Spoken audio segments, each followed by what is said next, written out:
Hello, everybody. I am so excited to be here. Hi, I am Brinton. I head up student marketing here at Handshake, and I am thrilled to welcome you to the final of 5 Build Your Brand workshop events that we have done throughout this summer, all designed to help you make the most of your summer and improve your personal brand building. This session today is going to focus on skills for connecting with your audience, how growing your following can help you stand out in the job search, and ways that brand building can both grow your professional network and your confidence. We've had a couple of amazing workshops so far this summer. If you have not had the chance to join those and you're interested in earning your Handshake brand building certification, we're going to be sure to share out those past sessions in the chat, and you can participate in each of those content challenges to be eligible. We've talked about kind of the overview of Handshake's newest features and how to make the most of your summer on Handshake, why personal branding is important, planning your content, and then finding your niche in the larger internet ecosystem as you're on your personal branding journey. So feel free to check those out. But in the meantime, I'm so excited to get started with our panelists today and kind of our capstone speaker in this series. Hannah, can you go ahead and introduce yourself and maybe talk about what you do today, where to find you online, and where in the world you are today? Yes, absolutely. So my name is Hanna Goefft. You guys might know me, may not, on the internet as Hannah Gets Hired. I'm a careers focused content creator, recently gone full time. And my background has been in the hiring industry for roughly over 6 years. I've been a recruiter, hiring manager, and I've also been on all sides of the hiring table: recruiter, hiring manager, job seeker. I was a recruitment marketer. I've seen it from all sides. And so, my story with social media and creating content really started back when I got my first job out of college, landed in an accounting role and realized it was absolutely not the role for me. And that really kicked off this years-long self-reflection and upskilling process that eventually pivoted me from recruiting or accounting into recruiting and eventually into marketing, and kind of kicked off this passion for career development and finding ways to build a better career for myself and help other people do the same. So I started posting on social media back at the end of 2023. I started on TikTok and was kind of making like trending audio style videos. And I remember one of the first videos I made talking to the camera was giving advice about what you should say to a recruiter when they ask your salary expectations. And that was the first video I posted that started to get real traction. And I think that was really the turning point for me, where I saw social media as like a real opportunity and more than just a place to share photos with friends and everybody you ever knew, which was all I had ever really known social to be. So fast forward to now, like I said, I've recently left my corporate job to do this full time.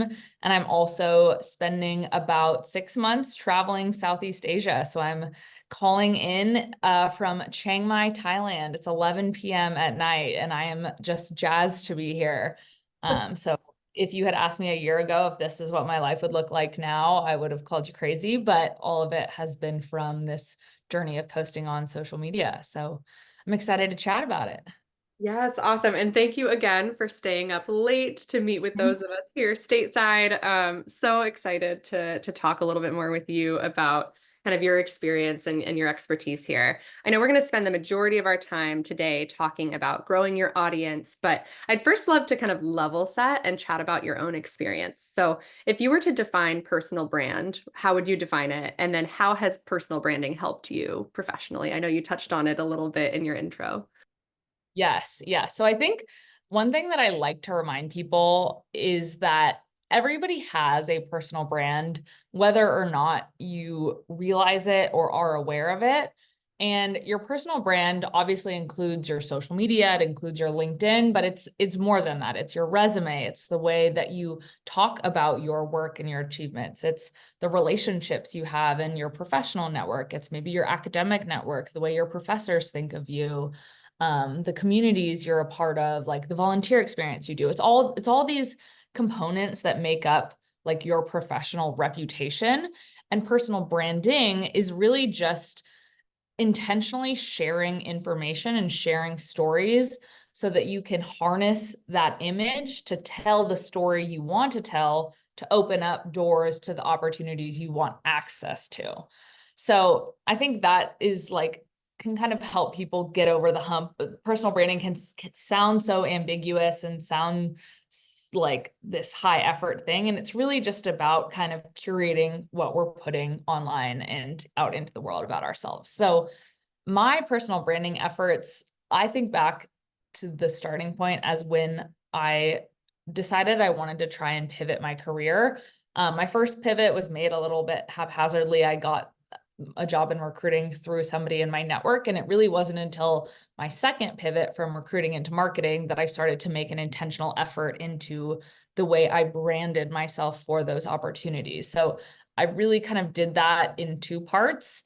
I put a lot of effort into networking and upskilling, building my own knowledge about marketing skill sets and just kind of like learning the language that people used, and then also networking with professionals, both so that I could talk about my ambitions to get into marketing, and then also, again, like hear how they were talking about the role, hear what they considered important, learn their language. And then when I went to go apply to jobs and actually try to land a marketing job, I was able to use that language and use that networking to make it, to position myself more as somebody who knew this marketing world. And so that personal branding effort was how I tailored my resume, how I talked about my recruiting experience so that it looked like I was a good candidate for marketing, even though I didn't have like experience in a marketing job.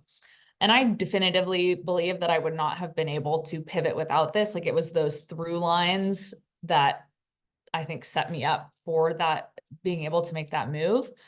And then it was when I started creating content as Hanna Gets Hired that I really saw like the potential for acceleration that a personal brand can have. So back in my last corporate role, before I went out on my own, I was doing acquisition marketing for a company called Hired. Hired is a recruitment marketplace, and I was on the job seeker side of that marketplace. So my whole job was about producing marketing campaigns to try and get more people looking for jobs to sign up for the platform. So I was really in the world of job search. I was producing content, producing events, much like this one already. And part of that was like the catalyst for me to even start my own social media account and start sharing that kind of content. But the effort of creating content on a regular basis really deepened my knowledge in that industry. And then like I was building a personal brand that added value to me. And then that personal brand was adding value back to my community, my company, because I was getting smarter about the job search, about the industry, about marketing. I was getting more familiar with social media.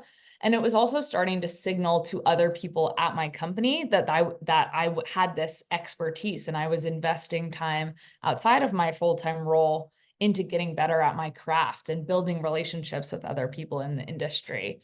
And, you know, I was able to bring in new partners for the company. I was able to source speakers for the events. I was able to build networks that were like valuable to the company in some way. And I started my social media account at the, what did I say, at the end of 2022. So a little over a year and a half ago. And within a year, I ended up getting promoted to report directly into our SVP of marketing. And they didn't say it outright, of course, but I do really think that effort of building my personal brand in the same industry as my company was a contributing factor in that promotion decision, because it showed that I was taking it seriously.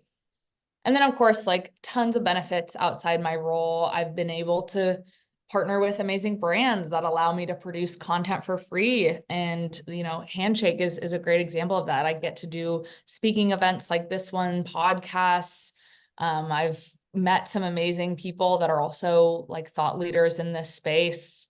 There's opportunities, part-time and full-time work opportunities that come up. And the biggest thing, obviously, is that I've left my full-time job to do this full-time, and I'm now getting to travel internationally because of the effort I put into social media. So Obviously, I cannot speak highly enough of the effort of building a personal brand intentionally and strategically. I think it can open so many doors.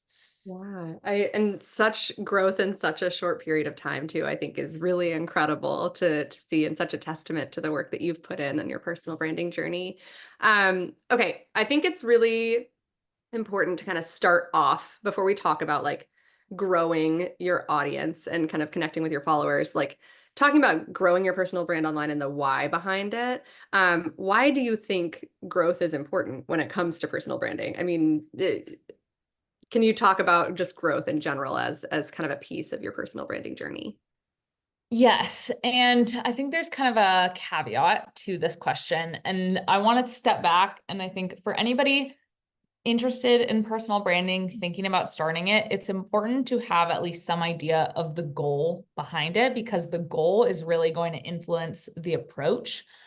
So I think a lot of us, a lot of the people in this group are thinking about personal branding in the context of advancing your professional career. Maybe that's landing your first job, maybe that's pivoting or getting a promotion, but probably have some sort of like corporate job focus. There's also personal brands that can serve you to become a full-time content creator like me. You could aim to become a thought leader. You could build a personal brand to attract clients to a business. There's different approaches and strategies, but I want to focus on careers. Obviously, I think that's why a lot of us are here. But the reason I call that out is because I think depending on the goal, growth in itself is not the end all be all. To give an example, like there's a big difference between the TikTok account that you may follow with 1 million followers that posts amazingly hilarious cat videos and gets 1 million views on every video, but that account is probably not getting that many professional opportunities. They're not generating sales on anything. There's probably not anything to sell. Maybe they partner with some brands, but I would imagine those opportunities are kind of fewer and far between. Compare that to an account that has maybe 2,000 followers and it's a product manager in the like wellness industry. It's somebody that creates new wellness products for companies, and they talk about case studies of other companies in the industry, and they talk about their past experiences and successes and failures and things they've learned. And the people in that following of 2,000 people are other product managers. They're other people in the wellness industry. They're decision makers. They're leaders. They're this highly curated audience that may be able to open doors to new opportunities for that person. And their videos may not get like thousands, tens of thousands, hundreds of thousands of views, but if they're able to communicate with the right group of people that kind of stand in between them and the opportunities they want, like those kind of stereotypical growth metrics on social media don't matter as much. So I think it's a better practice and like habit to try to measure your success based on your personal branding goal rather than just obsessing over metrics, because it can get really easy to obsess over metrics. And I certainly do it a lot. But if you're aiming to get a job, like measure your success based on the connections you're having with hiring managers or the recruiters that are in your DMs, or your application, like your application to interview rate, or the new people you're adding to your network every week. If you want to be a thought leader, that could be like PR inquiries or speaking opportunities. If you want to earn money from social media, that's where metrics and followers start to matter a bit more. But again, to land a new job may not matter as much. And then the caveat to the caveat is that, of course, growth is going to have benefits. If you have 10 followers and your posts don't get seen by anybody, that personal brand probably won't serve you very much. But going about it intentionally and strategically so that when you're creating content, you're doing it intentionally in a way that will get eyes on it, can give you the benefit of personal brand awareness. It can bring kind of new people into your circle. Having a following on social media can display your credibility. If thousands of people follow you and you're posting about a specific topic, well, that's social proof that you know a thing or two about what you're talking about. Audience feedback, getting comments from other people, engaging with other creators and commenting on their posts can give you more just insight into what people care about and give you kind of a feedback loop to improve your content. And then, of course, like we start to drum up opportunities. There's networking opportunities, there's project opportunities, there's things like speaking events, podcasts, all the things I mentioned, opportunities to earn money, hopefully, is what we're getting at the end of all of this. But really, ultimately, and I don't know if you guys can hear that, but I'm like right under the airport. So lots of planes taking off. But um, the goal with all of this is building leverage in our career. And I think of leverage as like the return that you're getting on your investment of time and effort. So by building our personal brand, hopefully when you invest time into a job search or to getting a promotion, you're going to get a higher return on that investment because this personal brand is giving you leverage. Right. I think that's such a good kind of perspective and overview into the different ways that you can think about growth and when it comes to your personal brand. I want to maybe quickly skip ahead.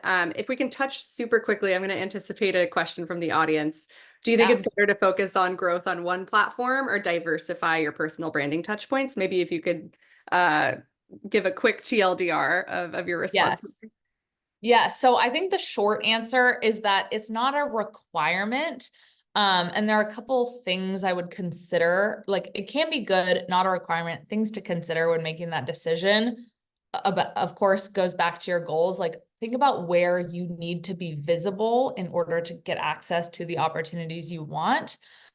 If you're in the career space, LinkedIn is a very obvious one. A LinkedIn personal brand will serve you for the rest of your career. You guys all probably have a very unique opportunity right now with Handshake and the content feed on Handshake because it is so curated to companies looking to hire entry-level talent and other like-minded peers that you can, network with and start to get comfortable building a new personal brand for the first time.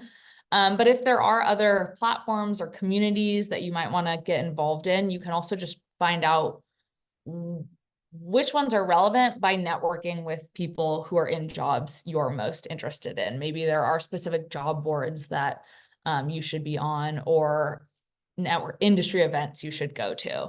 Um, for whether you should be on multiple platforms, I think the biggest thing to think about is capacity. Like, what do you have time in the week for? I'm a big proponent of start small, start with what's easy and what you can realistically commit to, because if it's not easy, you won't do it. There are strategies for this we can talk about a little more later, but repurposing is one I live and die by. Like, squeeze as much juice as you can out of one content idea so that you can get multiple posts and not have to be coming up with so many all the time. That's a great one if you do want to be on multiple platforms. Awesome. I'm excited to chat about that in a little bit. Yes. I'm gonna maybe like bunch together our two upcoming questions here. One of the things that really strikes me about your content and kind of your tone in your videos is that you're very real. Like a topic that could sound really stale and corporate and kind of stuffy coming from somebody else feels really genuine coming from you. And it seems like your audience obviously like responds very well to that real talk style. So I'd love to talk about authenticity when it comes to building your personal brand. And then you also kind of create, to your point earlier, this audience feedback loop where you're digesting some of these really challenging topics and kind of rephrasing them in a way that resonates with your audience on your platforms. Can you talk about the audience feedback loop and authenticity and how those kind of things play into each other? Yes, definitely. So I appreciate that. It's definitely something I've worked on over the years and I've had a lot of practice, I will say. So my ability to have presence on camera has certainly improved over time. So if you feel awkward when you're just getting started and you are trying to do video content, it gets better, I promise. Um, I think I think the reason I'm able to be authentic in my content is because I'm talking about topics that genuinely interest me and that I have experience in and that I'm very intellectually curious about. So that, one of the best pieces of advice I got when starting my content creation journey was like, make sure you pick a topic that you could talk about every day for the next year or multiple years, because burnout is inevitable and having that intellectual curiosity to keep going is very helpful. Um, Authenticity also doesn't just mean posting your random thoughts. Like there is a strategy behind personal branding. And I don't want to go too deep into it, but there are kind of like frameworks that I think can be really helpful.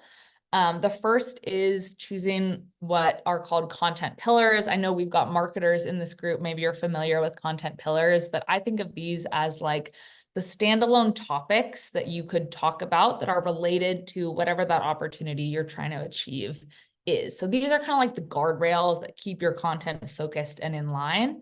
And then a layer that I really like to think about adding is what are called spiky points of view. And there's more writing on this if you're interested to read more about it by the co-founder of Maven. Her name is Wes Cow.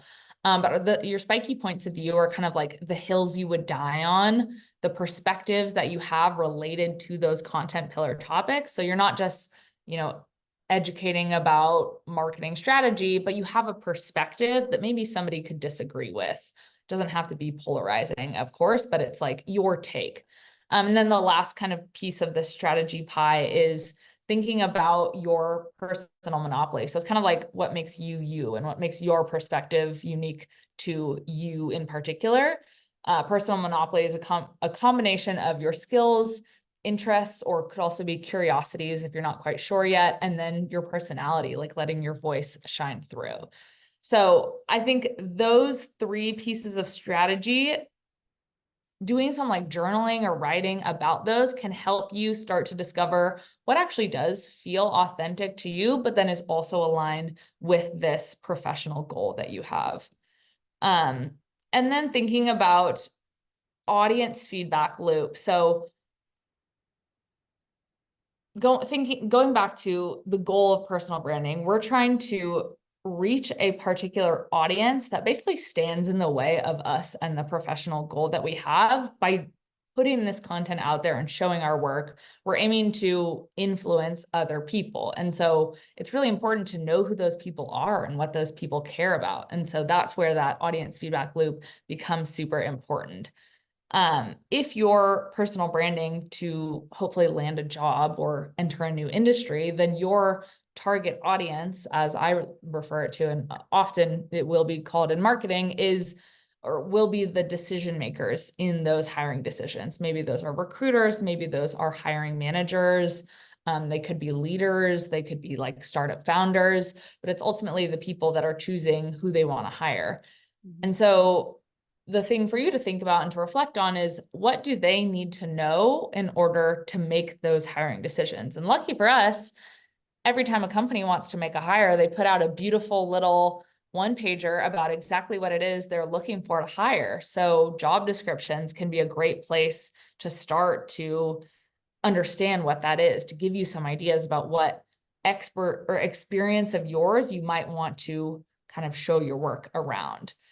So job descriptions are a great way to learn about your audience in this careers world, networking, asking people questions, asking people, what would give you confidence to hire an entry-level candidate or a career pivoter? What were the skills that were most important to you when you were starting your career? I think questions like that can help you get one level deeper than what you can find in a job description. And then really the effort of personal branding is just sharing stories to demonstrate the points that you think your audience is going to care about. So, a short example would be like if you're applying for marketing jobs and you know that project management and user acquisition are two important skills. Maybe you share a couple personal branding stories about a fundraising project you did with the club you're a part of at your school, and you talk about how you and a team project managed that from start to finish, how you raised awareness about it, how you actually got people to donate. Maybe that's not specifically marketing experience, but suddenly we're looking at the same transferable skills that are going to be relevant to a marketing role. And then perhaps in those pieces of content, you're tying them specifically back to marketing to make it really clear for the person reading it what you're interested in. So I think that's a bit of a way to kind of like start with what you know is important, reflect on what you've done, and then try and start to piece some of those things together. it's really knowing your audience is what will keep your content focused and keep it intentional so that it actually does open the doors to the opportunities that we want. Yeah. I think that that last example that you gave of kind of the fundraiser tying back to essential skills in a marketing role is a really great one for this audience because I know we have a lot of students on the line who might not necessarily have professional experiences yet. So you're looking to kind of demonstrate your capabilities as, a future professional while maybe working with student groups or class projects or kind of trying to find ways to bring those to life. So I really love that example. And I want to touch on, a question that we've gotten throughout these workshops so far has been, how often should I be posting? Like, how important is it that I post every day?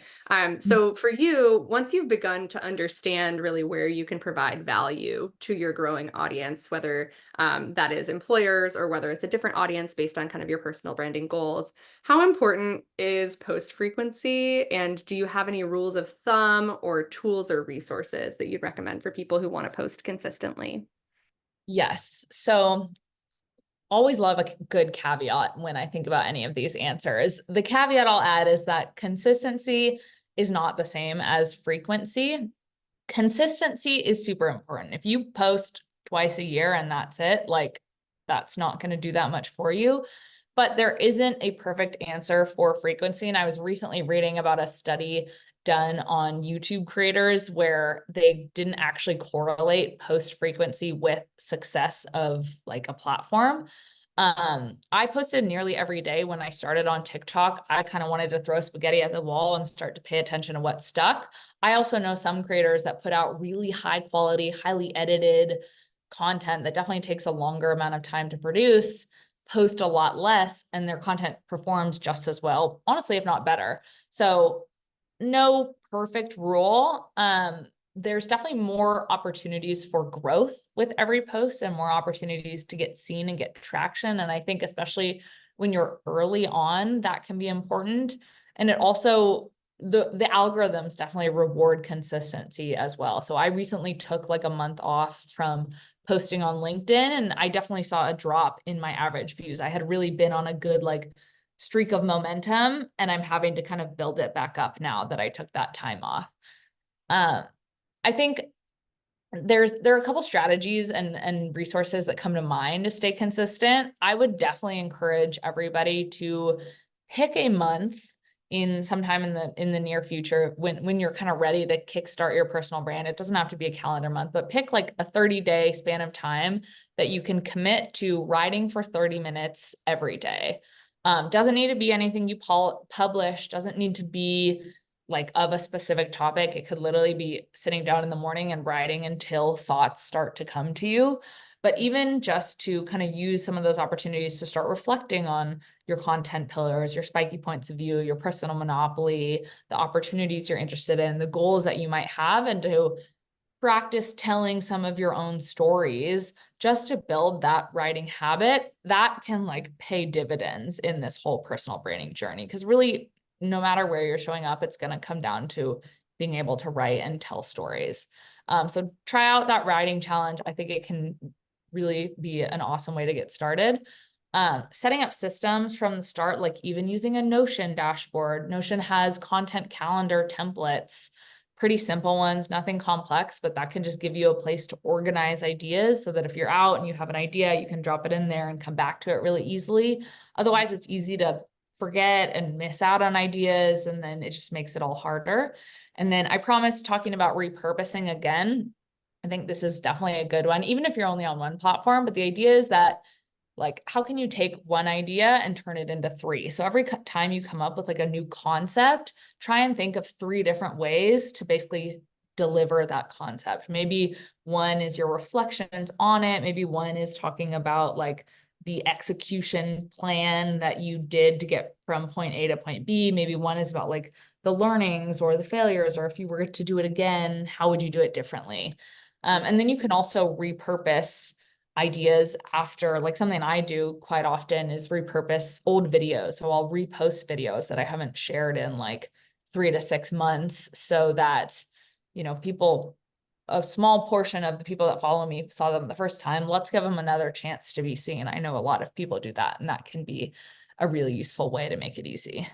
Yeah, I think those are really I love the idea of kind of writing as a really great just starting point for learning yourself, learning those hills that you're willing to die on, those spiky points of view. That I also shared in the chat if anybody wanted to access that resource. Okay, I want to be conscious of time. I'm going to go ahead and share with the audience. We probably won't have the chance to get to some of these Q&As live or the questions that you're submitting live today. I will share the Q&A that you're submitting with Hannah so that Hannah has it. Maybe use that as future content inspiration. But I want to address, some of the folks who are earlier on in their careers. I think a lot of the folks who are on the call are either still in school or just getting started on their career paths.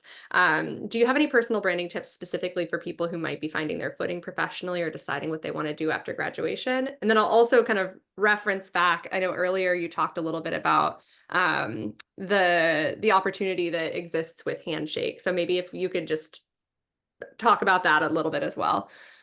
Yeah, yeah, absolutely. I think the beauty of the position that you're in, being early in your career, is having the gift of time. It's something I look back and wish I took more advantage of when I was there. You can explore, like that's the best thing you can be doing for yourself right now, is exploring your different interests, starting to get familiar with the different paths that are available to you. And daily writing is a great way to do this. Just kind of follow that intellectual curiosity and play around with ideas. Um, yeah, reflecting on what you've done so far. I do have a resource that I think can help with this, and maybe we can drop the link to that in the chat. It's called, maybe you've heard of the concept of a brag sheet. I call it the brag sheet, but better. It's a place you can record your experiences, and then there are prompts in there to help you reflect on them. So that can be a great way to get stories for your personal branding, but then to also pay attention to like what experiences you've done so far are actually resonating with you. Um, the biggest piece of advice I just give to anybody trying to get started in content, in personal branding, is just start, do the bare minimum at the beginning, get comfortable with it, and then try to just get 1% better each time. Otherwise, it's so easy to get stuck in this analysis paralysis mode and not take action, and then you're in the same position you were a year ago. So the beauty of a personal brand is that it can really evolve as your career evolves. And because it is personal to you and it's based on what you're doing professionally, but it's also based on your interests, like your personal brand is the total of the sum of all the pieces of content and all the messages you send about yourself. So you kind of start to adjust those over time, and they can change.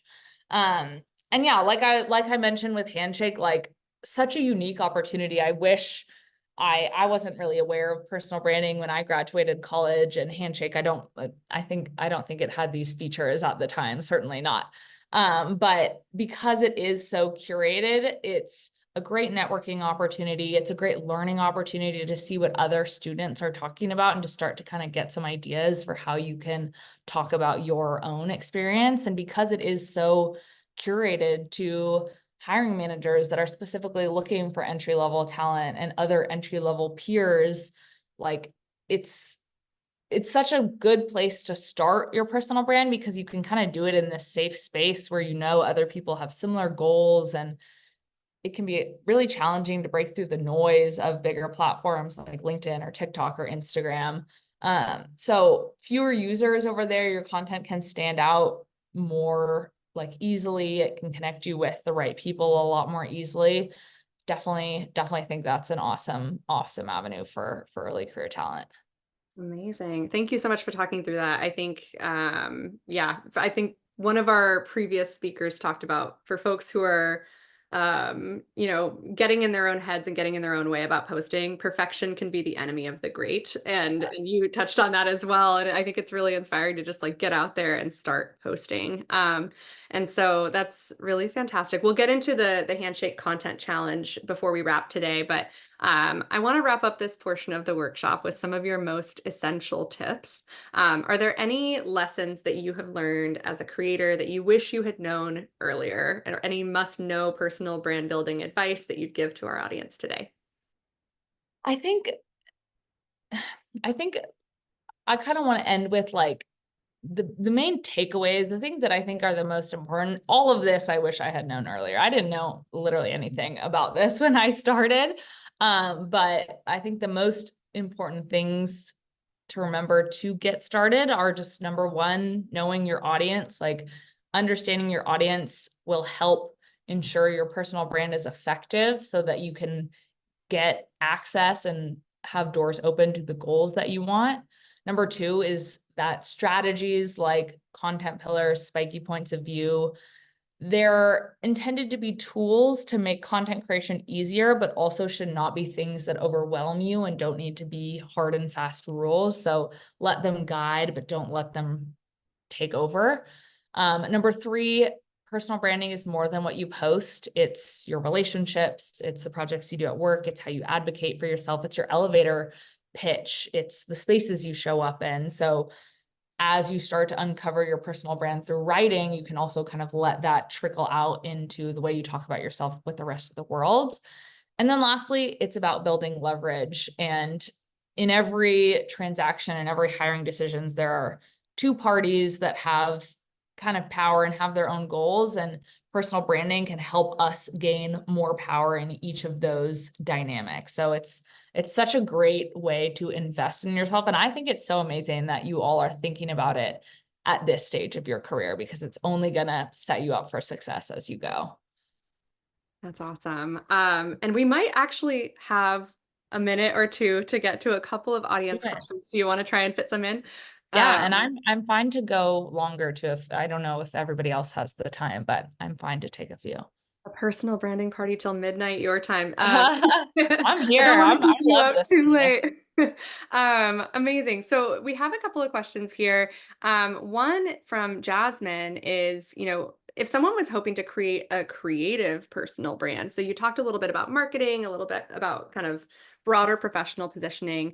For those who want to become professionals in more of a creative field, like becoming a scriptwriter or an animator or an author, do you think that your account should serve as something of a portfolio? And would you recommend kind of gaining an audience of professionals there by focusing on metrics, or just like really trying to put out your creative work to demonstrate the kind of output that you have?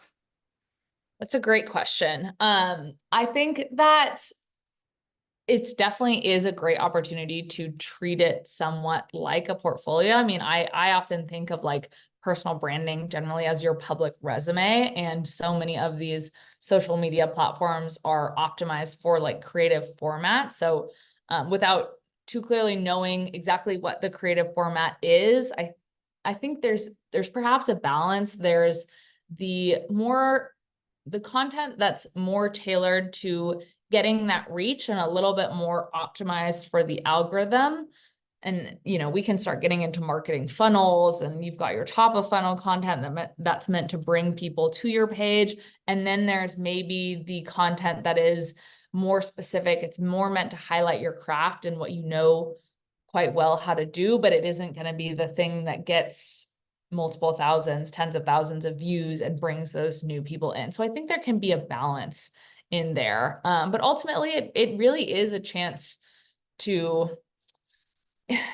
there's a place for a true portfolio where you're highlighting your best work. And then I think of content as a way to kind of like pick from the portfolio, talk about your learnings, talk about it in a way that's going to be interesting to somebody that's never heard of you before, but still show what you know how to do. So hopefully that can kind of differentiate between the two a little bit. Yeah, that's really helpful.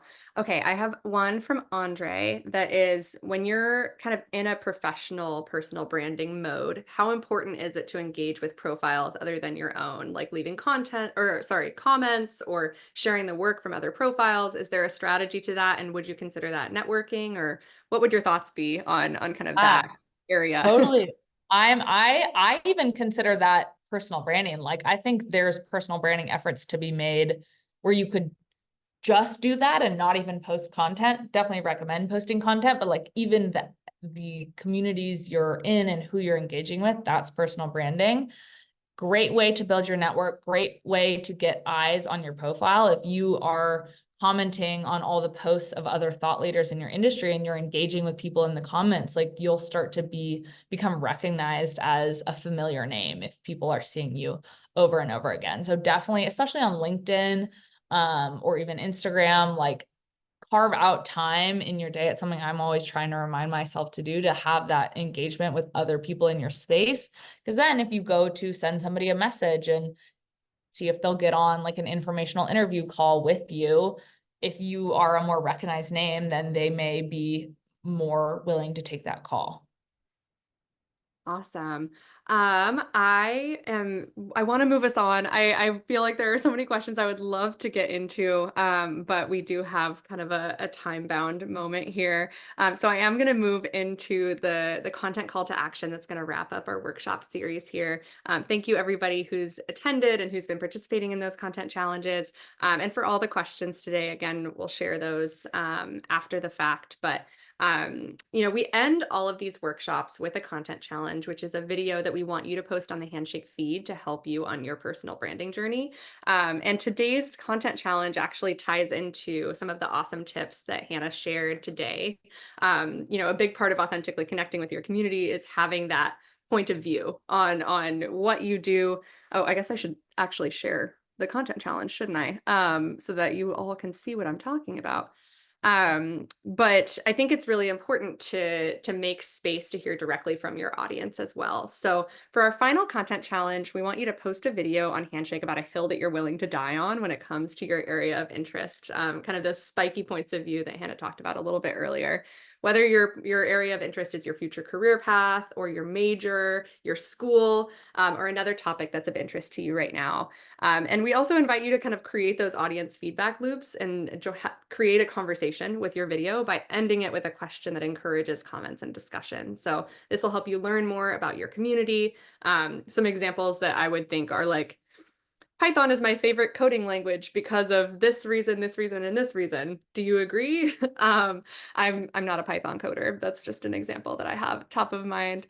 Another one is like reasons why studying at the library is underrated. What's your favorite place to study? I'm a personal big fan of the library, but really excited to see the videos that you all put out there. And I do think that the journaling challenge that Hannah shared earlier, where you're writing and kind of zeroing in on those points of view and your perspective and the things that matter to you, is a really great place to identify these hills that you're willing to die on here. Um, so that said, we will share this content challenge via email as well. Look out for that tomorrow morning so that you have it in your inbox. And again, in about a week, we're going to share out the way to redeem your personal branding certificate for folks who have participated in all of these content challenges. We'll also be sharing some prizes to some of our top content creators throughout this workshop series. So really, really excited to see you all in the feed. And with that, I'm going to go ahead and wrap us up today. Thank you so much, Hannah, for joining us late your time, taking time out of your travels to join us today and share your perspective on personal branding and growing your audience. Everyone in the chat can feel free to join me in the Q&A box, but if you have a moment, please make sure to take 30 seconds to fill out our feedback survey. We want to bring you more events like this, and we want to make sure we're bringing speakers and topics that are of interest to you. So please sound off in the feedback survey as well so that we can do more of this in the future. Any last words, Hannah, before Oh, you just hopefully go thank sleep? you all. I'm yes, ready straight to bed. No, thank you all for joining. I love talking about this stuff. I love that I get to do what I get to do. And thank you, Handshake team, for putting this on. I've watched a couple of these workshops and I hope you guys got such good advice. You heard from amazing people, I will say. I've talked to several of those creators myself, and they're all great. So thank you, Brenton. Thank you, Handshake team, and thank you, everybody. Thank you. All right. Have a good rest of your week, everybody. Bye. And good night, Hannah. Bye.